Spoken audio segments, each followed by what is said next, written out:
আসসালামু আলাইকুম। মাইক্রোকন্ট্রোলার কোর্সের গত পর্বে আমরা দেখেছিলাম কিভাবে আর্ডিনিও ইউএনও ব্যবহার করে কোন একটা এলইডি ব্লিঙ্কিং করতে হয়। আজকে আমরা আপনাদের তৃতীয় যে এটা ছিল দ্বিতীয় ডেভেলপের program for LED blinking system using Arduino. আজকে আমরা দেখবো ডেভেলপের program for multiple LED blinking system using MCU Arduino. MCU অথবা আর্ডিনিও মাইক্রোকন্ট্রোলার অথবা আর্ডিনিও ব্যবহার করে মাল্টিপল এলইডি ব্লিঙ্কিং সিস্টেম তৈরি করা। আজকে আমরা এই কাজটা দেখবো। তাহলে আমি যদি এই আর্ডিনিওর এখানে যাই, এখানে আমি মাল্টিপল এলইডি নেওয়া মানে হচ্ছে একের অধিক এলইডি নেওয়া। একের অধিক এলইডি নিতে হলে আমাকে আরেকটা এলইডি নিতে হবে। আমি অ্যাড এ নিউ পার্টস থেকে একটা এলইডি তে ক্লিক করলাম, আরেকটা এলইডি আমি এখানে নিয়ে নিলাম। এখন আমাদের এই এলইডিটা আমরা 2 নাম্বার পিনে কানেক্ট করেছিলাম। এই এলইডিটাকে আমরা 7 নাম্বার পিনে কানেক্ট করি এবং এলইডি যে ছোট পা আছে সেটাকে আমরা গ্রাউন্ডের সাথে যুক্ত করে দিই। এখন আমাদের কোডে আসি। কোডের ক্ষেত্রে বলা যায় এখানে আমরা মাল্টিপল এলইডি মানে একের অধিক এলইডি, দুইটা এলইডি নিয়েছি। তাহলে এটাকে আমরা এলইডি 1 নাম দিই, এটাকে এলইডি 2 নাম দিব। তাহলে এলইডি 1 হচ্ছে 7 নাম্বার পিনে আছে।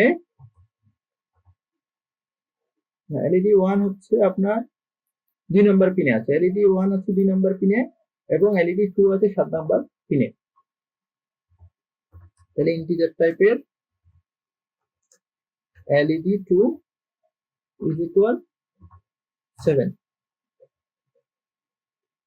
পিন মোড থেকে আমরা এলইডি 2 কে আউটপুট হিসেবে দিয়ে দিই, আউটপুট। তাহলে এলইডি একটা দিলাম এলইডি 1 আর একটা দিলাম এলইডি 2। এখন আমি একটা কাজ করব, সেটা হচ্ছে এই ডিজিটাল রাইট ফাংশনটাকে দিয়ে দিব এলইডি যে 2 তাকে সবসময় জ্বালিয়ে রাখবো এবং এলইডি 1 কে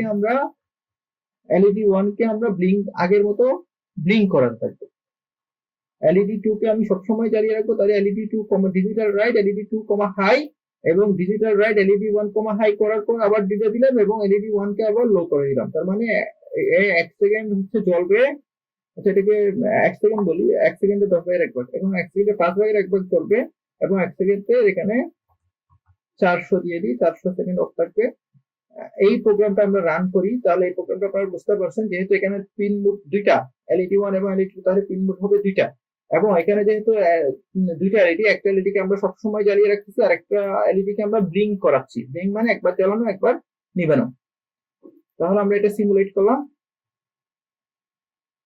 এই কোডটা আমরা সিমুলেট করলে দেখাচ্ছে এটা একবার জ্বলবে, এটা একবার নিভবে, কিন্তু এই এলইডিটা সবসময় জ্বলে থাকবে।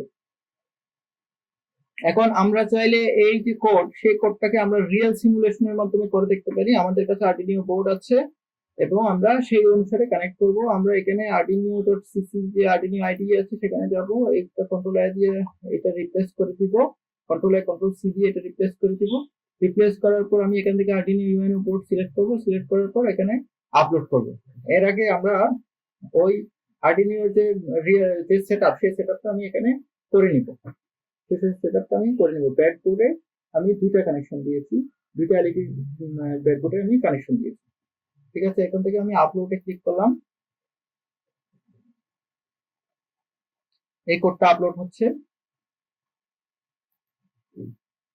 এই কোডটা আপলোড শেষ হলো। শেষ হওয়ার পর আমি দেখতে পাচ্ছি আমার একটা এলইডি, যদি আপনারা দেখেন আপনারা দেখতে পাবেন একটা এলইডি সবসময় চলে আছে আর একটা এলইডি ব্লিঙ্ক করছে। ঠিক সেই টু সেম আমি 2 নাম্বার পিন এবং 7 নাম্বার পিন দুইটা পিন দিয়েছি। 2 নাম্বার পিনে দিয়েছি এলইডি 1 এবং 7 নাম্বার পিনে দিয়েছি এলইডি 2 এবং এটাকে মাইক্রো কন্ট্রোলারের যে আমার দুইটা পিনকে